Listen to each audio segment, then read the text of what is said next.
Bueno, cambiamos de tema porque rosarinos, santafesinos, en esta época principalmente, volvemos a ver distintas columnas de humo, productos de incendios, en diferentes lugares. Algunos en la capital provincial que se vieron esta semana fueron de dimensiones pequeñas, realmente a la vera de, por ejemplo, las rutas, los caminos, la circunvalación, que son controlados, pero son intencionales. Esto nos lleva también a recordar uno de las mayores pérdidas de hectáreas en cuanto a incendios que se sufrieron y se dieron en el delta del Paraná hace años atrás y que llamativamente llegaron a la justicia, tuvieron condena y encontraron responsables. Es por eso que saludamos y le agradecemos por su tiempo a José Candiotti, fiscal federal, por las quemas en las islas, principalmente aquellas que se vieron frente a la ciudad de Rosario, territorios entrerrianos, en donde también sufrieron estas consecuencias los rosarinos, con la presencia de humo con malestar durante varios días, pero hubo otras consecuencias también ambientales. José, fiscal federal José Candiotti, muchísimas gracias por su tiempo. Bienvenido aquí a la televisión pública santafesina. Queremos conocer acerca de cómo se resolvió judicialmente esta situación. Sí, la verdad que se resolvió mediante un juicio oral y público que se celebró aquí en el Tribunal Oral Federal de Paraná. Las primeras audiencias fueron en Victoria, en el Juzgado Federal, porque allí se había hecho la discusión de la causa y finalmente los alegatos y la sentencia se dio a conocer aquí en Paraná. La verdad que los hechos acaecidos eran muy graves. Allá por agosto de ese año, del 2022, había una situación en la zona muy problemática, era zona de sequías, no llovía, y bueno, la verdad que entre los pobladores había una preocupación muy grande porque los incendios estaban causando un grave daño al ambiente en general. Entonces los pobladores hicieron denuncias y bueno, la prefectura argentina actuó y ese día, digamos, como dijimos nosotros en el alegato, descubrió a los autores del incendio con las manos en la masa, o sea, mientras estaban haciendo ese fuego peligroso que luego lamentablemente se expandió. Claro. Y generó un daño muy grande, un daño no solo a la flora, a la fauna, sino también al suelo. Uno de los testigos, y si ustedes leyeron la sentencia, que creo que es así porque por eso me han llamado, uno de los testigos fue muy gráfico al decir que era tierra arrasada. Otros testigos que declararon de la Universidad Nacional de Rosario, yo los había citado porque eran especialistas en la materia, que habían hecho informes documentales durante la tramitación de las actuaciones, el caso de Matías de Bueno y el caso de Damián Berseñaz, y declararon, y también poniendo hincapié en algo que nosotros en el alegato lo dijimos, que es también la necesidad de preservar los humedales, esa función que cumplen los humedales de nuestro delta del Paraná,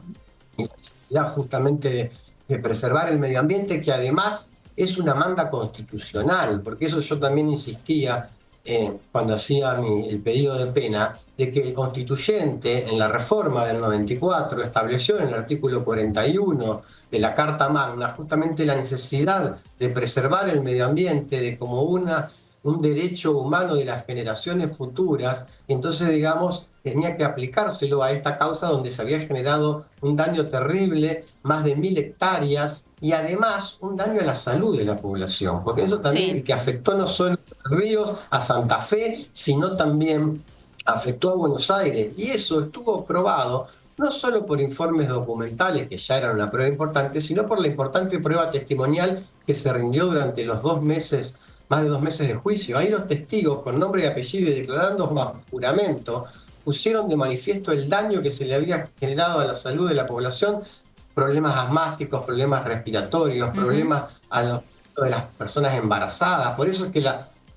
sentenciante, la doctora Berros, en la sentencia, la verdad, bien fundada, habla justamente sobre el daño ambiental, habla sobre el ecocidio, lo califica a este estrago doloso como ecocidio, y era algo que nosotros habíamos insistido en el alegato en el sentido de que el actuar, además de ser un actuar ilícito, fue un actuar doloso, porque ¿qué significa esto? Digamos, que actuaron con el conocimiento del daño que iban a producir. La verdad que había prueba que así lo manifestaba. Miren, se habían secuestrado celulares. Esos celulares de los imputados, ellos mismos, en las conversaciones, en los audios, están puestos en la sentencia, nosotros lo dijimos en el alegato acusatorio, mismos decían que sabían que se iba a generar lo que se generó y no obstante actuaron. Entonces, la verdad, fue un actuar muy temerario. desprovisto, digamos, de empatía hacia los demás, hacia los productores de la zona, hacia los lugareños, hacia la salud de la Ujú. población, vuelvo a decir. Y bueno, la verdad que creo que con esta sentencia, lo importante, más allá del caso puntual, creo que va más allá del caso puntual. Sí. Que Que, igual creo que fue importante, porque por ejemplo,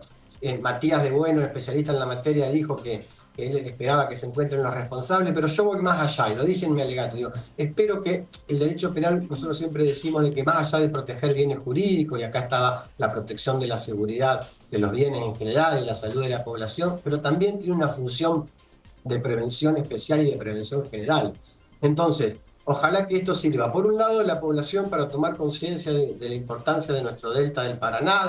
tanto a Santa Fe y a Entre Ríos, de la importancia de los humedales, pero a su vez también, como digo de vuelta, de la manda constitucional del derecho a ujú. proteger el medio ambiente, y ojalá que también sirva, bueno, para tratar de disuadir, más allá de que la gente tome conciencia, también tratar de disuadir a próximos autores a que no realicen acciones de esta naturaleza que tanto perjuicio causan. Fiscal, eso es una acción que viene desde hace años, ¿no? Tal vez hoy ya, por supuesto, una mala acción por todo lo que genera, pero desde productores ganaderos, productores agropecuarios, en este caso eran productores apícolas, ¿no? Quienes iniciaron este fuego, o tal vez un contrafuego, también es como se utiliza. Las hipótesis en ese momento o en casos anteriores, porque sucedieron varios incendios en las islas, ¿se abren también hacia otros sectores más allá del sector de los productores? Sí, sí, digamos, las investigaciones están sobre todo aquellos que hayan sido justamente, digo, haya estado lo que en derecho penal, en derecho procesal penal se llama la sospecha razonable acerca de la comisión del ilícito. Ahora próximamente, por ejemplo, en la Cámara Federal de Paraná también se va a tratar si corresponde el procesamiento o no de varias personas en la causa conocida como causa Baggio, que es una causa importante, sobre dueños de las tierras que están acusados de este delito. Nosotros además también ya tuvimos juicios aquí en el Tribunal de Paraná con condenas en tema de medio ambiente. En un lado el fallo Mocardela, un empresario de acá cercano que era por contaminación ambiental. Bueno, en ese caso la pena que se le dio fue condicional, pero fue muy importante. Siempre digo, miren,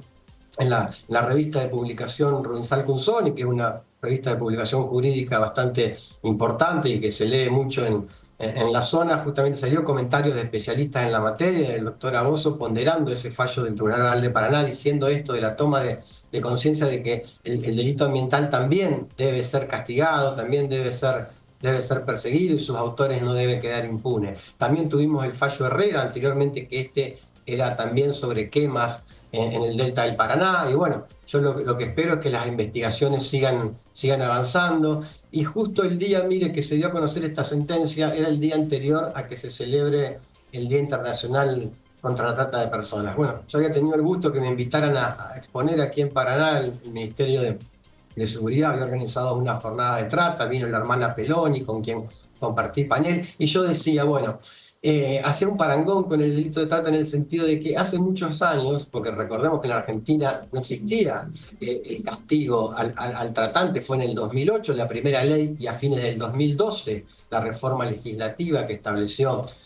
penas más altas y demás, pero hasta ese entonces esas conductas no quedaban atrapadas, digamos, por la legislación penal. Y sin embargo, hoy en día nadie discutiría el acierto del legislador argentino, digamos, en castigar a aquel que capta, ofrece o traslada a una persona con la finalidad de su explotación sexual o laboral. Por más que la aquel entonces algunos, digamos, lo ponían en discusión. Digo, ojalá que en materia ambiental pase lo mismo y que Ujú. dentro de un tiempo, digo, todos tomemos conciencia, vuelvo a decir, que acciones de esta naturaleza causan un gran perjuicio al medio ambiente, a la flora, a la fauna, al suelo, al aire, porque acá también hubo contaminación del aire Sí. por las partículas.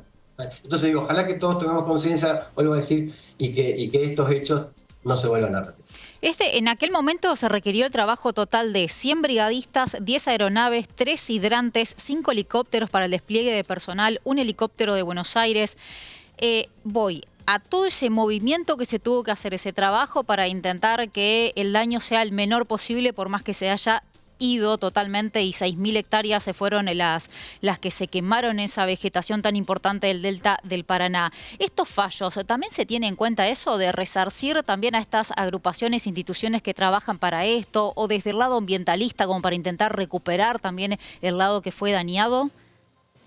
Bueno, sí, justamente, si usted, bueno, como le digo, seguramente lo leyeron, el fallo hace hincapié en el área, en la cantidad del área de tierra, digamos, arrasada o perjudicada, y eso tuvo en cuenta no solo para la constitución del delito, sino también para el tema de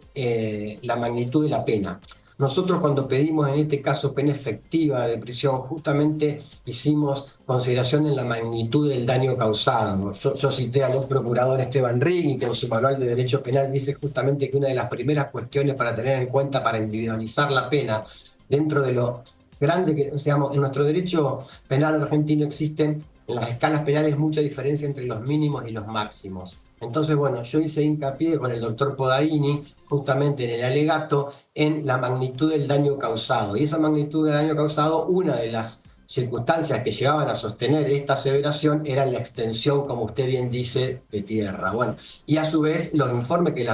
no solo las organizaciones ambientalistas a las que hicimos mención, sino también los organismos especializados en medio ambiente de la Universidad Nacional de Rosario.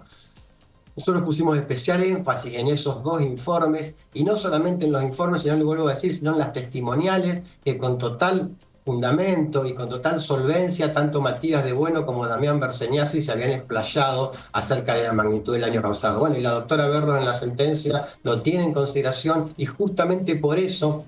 expresamente en la condena, dice que a diferencia del precedente anterior Herrera, en el cual se había puesto una pena de 3 años condicional, en este caso, como la superficie de terreno y el daño causado y la consideración de ecocidio, ¿no es cierto?, que da la doctora, que era justamente lo que había dicho la Universidad Nacional de Rosario, lo que dijo Berseñasi de vuelta, declarando bajo juramento en el juicio, dijo, esto fue un ecocidio. Todas esas consideraciones las tuvo en cuenta la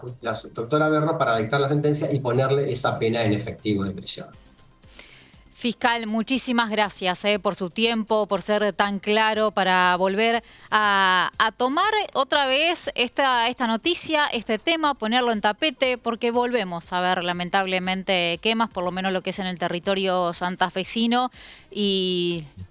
tenemos que decir que es suerte de que no hay viento y no se van de las manos, digamos, el trabajo que tienen que hacer los bomberos temporalmente, pero bueno, se sabe que la justicia está detrás, por lo menos allí en Entre Ríos ocurrió ante esta terrible situación de magnitud de estas quemas. No, gracias a ustedes por preocuparse por estos temas tan importantes, y ha sido un gusto decirle estas palabras. Muchísimas gracias por tu tiempo. Con nuestra comunicación aquí con el canal de la provincia se encontraba el fiscal federal José Candiotti.